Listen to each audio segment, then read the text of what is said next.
بسم اللہ الرحمن الرحیم۔ السلام علیکم دوستو، یاولک ارسلان کرولش عثمان کا ایک اہم کردار ہے اور بہت سے ناظرین اس کردار کو دیکھنے کے بعد یہ جاننا چاہتے ہیں کہ تاریخ میں یہ شخص دراصل کون تھا اور اس کا کردار کیا تھا۔ ناظرین کرام، تاریخ میں یاولک ارسلان کا پورا نام مظفر الدین یاولک ارسلان درج ہے اور یہ ترک تاریخ کا ایک اہم تاریخی کردار بھی ہے۔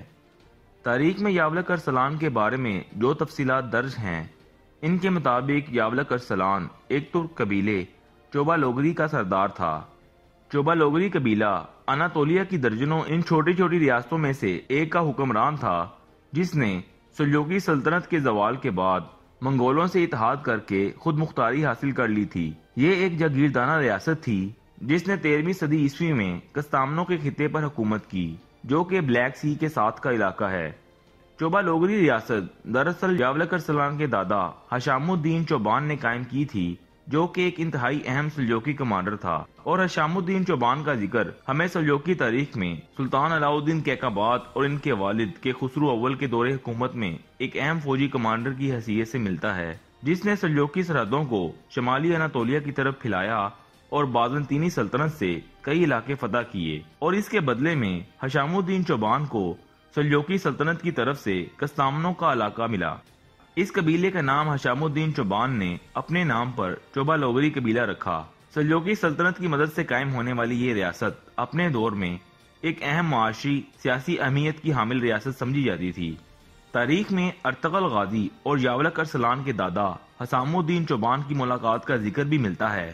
کہا جاتا ہے کہ جب سلطان علاء الدین کیقباد منگولوں کے خلاف ایک فوجی مہم پر روانہ ہوئے تو انہوں نے حشام الدین چوبان کو شمالی اناطولیہ میں بازنطینی سرحد کی حفاظت کی ذمہ داری سونپی تھی، جس میں کئی قبیلے اور ارطغرل غازی کو حشام الدین چوبان کا ماتحت کمانڈر مقرر کیا تھا۔ بہرحال دوستو، حشام الدین چوبان جب تک زندہ رہا سلجوقی سلطنت کا وفادار رہا۔ اس کی موت کے بعد ان کے چھوڑے گئے اس علاقے پر ان کے بیٹے الپ یورک اور پوتے یاولک ارسلان نے حکومت کی۔ یاولک ارسلان چوبا لوگری قبیلے کے سردار 1280 سے 1291 عیسوی تک رہے۔ یہ بات تاریخ سے ثابت ہے۔ 1243 عیسوی میں سلجوکیوں کی کوزداغ میں منگولوں سے شکست کے بعد یاولک ارسلان کے والد الپ یورک نے منگولوں سے اتحاد کر لیا تھا، اور یاولک ارسلان نے اپنے دور حکومت میں بھی منگولوں سے اتحاد کی پالیسی جاری رکھی تھی۔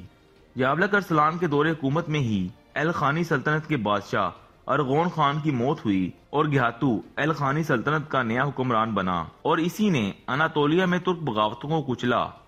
بہرحال دوستو، یاولک ارسلان اناطولیہ کی ایک طاقتور اور منگولوں کی حلیف ریاست کا حکمران تھا۔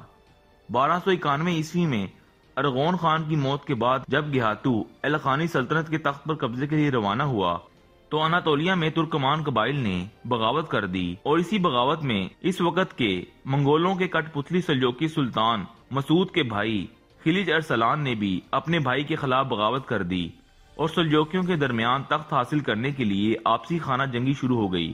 اسی خانہ جنگی میں سلطان مسعود کے بھائی خلج ارسلان کستامنو پہنچا اور وہاں ترکمان قبائل کو سلطان مسعود کے خلاف متحد کرنے لگا، اور یہیں سے یاولک ارسلان کو بھی ان سلجوقی خانہ جنگی میں کودنا پڑا، اور تاریخ کے مطابق یاولک ارسلان سلجوقی سلطان مسعود اور اس کے بھائی خلج ارسلان کے درمیان ہونے والی خانہ جنگی میں مارا گیا۔ یاولک ارسلان کی موت کے بعد اس کے دو بیٹوں محمود بے اور علی بے کا ذکر ملتا ہے۔ محمود بے یاولک ارسلان کی موت کے بعد چوبا لوگری قبیلے کے نئے سردار بنے۔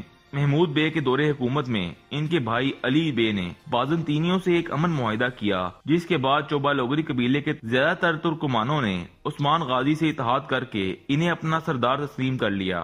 اس کے کچھ عرصہ بعد چوبا لوگری قبیلے کے سردار محمود بے کو قتل کر دیا گیا، اور یوں یہ ریاست جو 1211 عیسوی میں سلجوقی حکومت کے تحت قائم ہوئی تھی، 1309 عیسوی میں یاولک ارسلان کے بیٹے محمود بے کے قتل کے بعد ختم ہو گئی۔